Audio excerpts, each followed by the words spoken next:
ఇది కథ మొత్తానికి ఈ రకంగా ప్రజా బాంధవుడిగా పేరు తెచ్చుకుంటుండు అనేది ఆ కోళ్ళగా రాసుకొచ్చింది. ఇక పోతే కంది శ్రీనివాసరెడ్డి పరామర్శలు. బాధలో దుఃఖంలో ఉన్న కుటుంబాలకు ధైర్యం చెబుతూ అండగా నిలబడతారు. Adilabad Congress party assembly incharge Kandi Srinivasa Reddy ఆప్తులను కుటుంబ సభ్యులను కోల్పోయి పుట్టెడు దుఃఖంలో ఉన్న కుటుంబాలకు అనారోగ్యంతో బాధపడుతున్న వారి చెంతకు వెళ్ళి పరామర్శించి నేనున్నానంటూ కొండంత భరోసా కల్పిస్తారు. ఆదిలాబాదు పట్టణంలోని ఓల్డ్ హౌసింగ్ బోర్డుకు చెందిన నానాజీ బెదోట్కర్ గుండెపోటుతో మరణించడంతో ఆయన నివాసంలో కుటుంబ సభ్యులను పరామర్శించారు. విద్యానగర్ కాలనీకి చెందిన బద్దం రమ అనారోగ్యంతో మృతి చెందడంతో ఆమె కుటుంబ సభ్యులను పరామర్శించారు.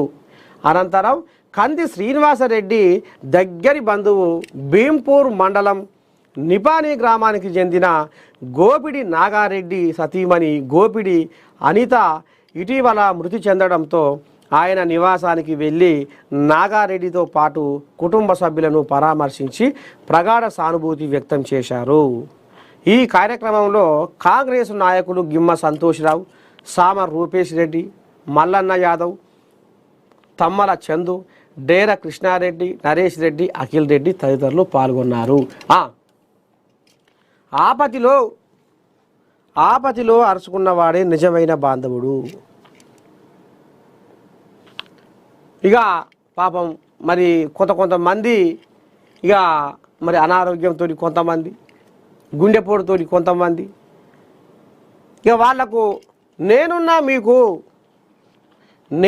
మీకు అని ఒక భరోసాను, ఒక మనోధైర్యాన్ని ఆ రకంగా కంది శ్రీనివాసరెడ్డి పేదోళ్ళ బాధలింటే తన గుండె బరువెక్కిపోతుంది, బీదోళ్ళ కష్టాలు చెప్తే తన మనసు చెరువైపోతుంది. ఈ ప్రజలే నా కుటుంబం అనుకుంటా, ప్రజల కోసమే నా జీవితం అనుకుంటా